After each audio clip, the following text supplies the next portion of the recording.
Hello, I'm the 10-minute English teacher. Let's get you exam ready. Today, we're thinking about Macbeth by William Shakespeare, and I'm going to tell you everything you need to know about Act 1. There's a worksheet that accompanies this video. You can click the link in the description if you're a subscriber, and you can use it as we go along, or you could use it after to recall, or if not, you can just listen and find out everything you need to know about Act 1. Before we get going, don't forget to like and subscribe. There are plenty of things on the channel to help you know Macbeth like an expert. Okay, let's find out everything we need to know about Act 1. So this is what we're going to cover today. We are going to find out all about what takes place. If you're an English Literature GCSE student, that's AO1 Understanding. We're going to think about quotes and the methods used by Shakespeare, the techniques that he uses throughout Act 1. And we're also going to think about context, what a Jacobean audience or King James I may have thought about the events that take place in Act 1. So here is the events of Act 1 presented to you in my comic strip. What I'm going to do is walk you through everything that happens in Act 1 in my own words. Then we're going to think about key quotes, and then we're going to think about what the audience may have thought of this act. So let's start by thinking about what happens. I'll walk you through it. Starts with three witches. They're meeting, and they say that they're going to meet Macbeth when he comes by, and they say that fair is foul and foul is fair. They're going to upset the social order somehow, and then they disappear.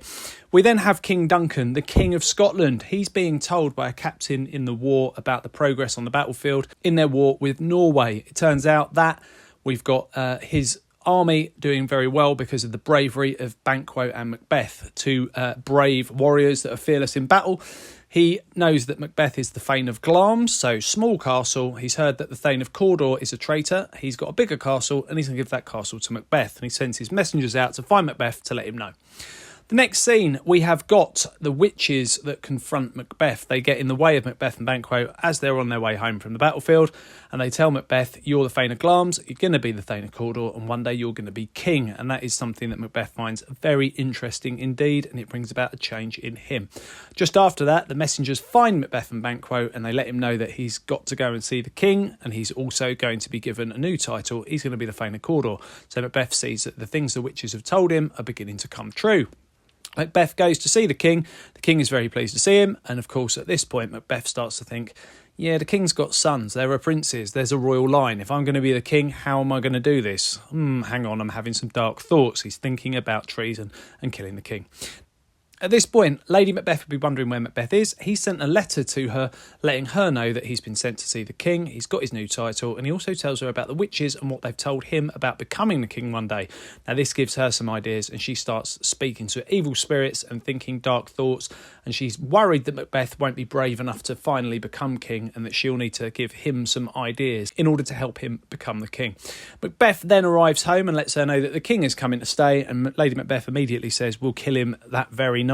In the next bit, we've got King Duncan arriving at the castle. We don't actually have Macbeth in this scene. It's Lady Macbeth that speaks to King Duncan, and she tells him that everything that he wants will be done for him and that he can enjoy his stay and all this sort of stuff. And King Duncan talks about how much he loves Macbeth. At that point, Macbeth, at the end of Act 1, tries to stand up to Lady Macbeth. He doesn't want to go through the killing of King Duncan, but Lady Macbeth overrules him and tells him that they will be killing King Duncan, and she brings up their baby who has died and says that if she had that baby back in her arms, she'd rather kill it herself than let him down. And Macbeth is sort of powerless against her and agrees to kill King Duncan. So that's what happens in Act 1. So now we're going to think about the quotes that are used in these key moments and the methods that are used by Shakespeare. So we've got the witches. They say fair is foul and foul is fair. The way that they speak is trochaic tetrameter. That makes them different to the other characters who speak in either blank verse or iambic pentameter throughout the play. The fact that they speak this way makes them seem different to others. It gives them a sense of confidence and it makes them seem powerful, but at the same time it makes them seem different to the mortal characters. The other thing that we've got is foreshadowing. This is hinting at the idea of the witches upsetting the social order. Then we've got the captain who tells King Duncan that Banquo and Macbeth were not afraid in battle. He asks, were they dismayed? And the captain says, as sparrows, eagles, or the hare, the lion. So these are similes. Macbeth and Banquo are being compared to eagles and lions. And we've also got a bit of characterisation of Macbeth before we actually meet. We're finding out all about him as this courageous, heroic character before we actually come to meet him in the play. Then we've got the witches who speak to Macbeth and Banquo. Macbeth says, "Stay you imperfect speakers, tell me more." And Banquo, quite contrastingly, says, "Can the devil speak true?" Now, Macbeth speaks to them using imperatives. "Stay you imperfect speakers, tell me more." They're commands because he wants to command them. Whereas Banquo questions. He says, "Can the devil speak true?" It's an interrogative. He is questioning their motives. So that shows the difference between Banquo and Macbeth. When Macbeth is thinking about treason, he says, "Stars, hide your fires, let not light see my black and deep desires." Now, this is a metaphor, and in the metaphor, we've got some symbolism. Stars are something that are a symbol for fate and destiny. He's going to try and override his course of destiny by taking action and killing the king himself. And also, we've got this idea of black and deep desires. Night and darkness are symbols for evil in the play, and that's introducing that wider symbol throughout the play. We've got Lady Macbeth, who speaks to spirits after reading the letter from her husband, and she says, "Take my milk for gall." We've got an imperative there, "Take my milk for gall." Again, we've got a commanding character using commanding language. That shows how powerful she is. We've also got some symbolism. Milk is a symbol for motherhood and for being maternal and protective and vulnerable, and she wants to disassociate herself with all of those things. She says to Macbeth, "Look the innocent flower, but be the serpent under it." We've got more imperatives. She's commanding her husband. We've also got some symbolism again. The serpent is a symbol for evil, and it's got an allusion to biblical sin here. So we've got that use of symbolism from Shakespeare here to give us some ideas about what kind of a person and character Lady Macbeth is. Lady Macbeth says that anything that King Duncan wants will be twice done, then done double. There's a bit of dramatic irony here because we know that they're planning to kill King Duncan.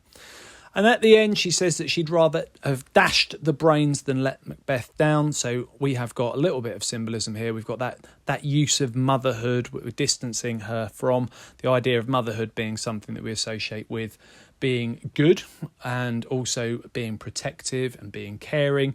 She is absolutely the opposite in those respects, and Shakespeare's trying to disassociate her with motherhood. That leads us now to think about the context. So we're going to think about what either King James I or the Jacobeans, the original audience for this play, would have thought about these key moments. The first thing that we've got on stage are three witches talking about meeting Macbeth and what they're going to get up to. But you've got to understand that this was a time where people were very superstitious and very, very conservatively religious. And having a play that begins with three witches on stage would have been as shocking as having a play that begins with something like terrorists today. It would have been something that would have been a bit unnerving and distressing for that audience. You got King Duncan, who's finding out about the idea of the progress in the battle being attributable to Banquo and Macbeth, and he thinks about giving him the new castle. Now, the reason that Macbeth's going to get that castle is because someone's betrayed King Duncan. So the idea of betrayal is being introduced here.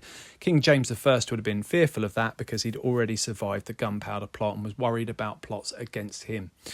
We've then got the witches speaking to Macbeth. The fact that Macbeth is interested in them and starts to trust in them is something that would have been deeply distressing for that Jacobean audience. You got Macbeth thinking about treason here, and the idea of, for Jacobeans, the great chain of being introduced. They believe that kings were the idea of someone being a king was almost a decision guided by God, and Macbeth is going to upset that. They were also very, very, very interested in fate and destiny and believed that things were written in the stars. Lady Macbeth is then reading the letter. She's meant to be a rather passive wife, adopting that sort of subservient role as a wife in a very patriarchal Jacobean society. So it would have been very interesting for them to have seen somebody who is so devious, plotting, and also powerful. The fact that she is the dominant person in the relationship is interesting. Jacobeans would have seen this as quite subversive and different. When we've got King Duncan being too trusting, maybe that's a message for King James I. Don't trust others as much as King Duncan does in this play, because people may plot against you and may betray you. So this story of King Duncan could be a warning for King James himself. And then at the end, we've got Macbeth being unable to stand up to Lady Macbeth. So we've got this really powerful character here. For Jacobeans, that would have been quite unique and different. But also you could argue that Shakespeare could be asserting the roles of women and saying that they should actually be subservient to husbands, for if they step outside of that role, all calamity will ensue, and that will inform the downfall of the characters. So there are two ways of looking at Lady Macbeth, but certainly a Jacobean audience would have been quite shocked to have seen such a devious but also intelligent and powerful woman in this play.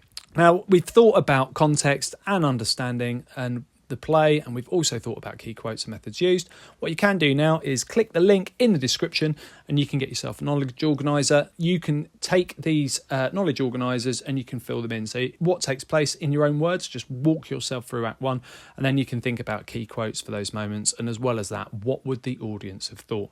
Once you've done that, you are an expert in Act 1 and ready to say lots of interesting things about the different key themes and moments in the play. Okay, check out the other videos on my channel. I'll continue to add content. Feel free to ask something you'd like to see me cover in the comments section. Don't forget to like and subscribe and share, and keep revising.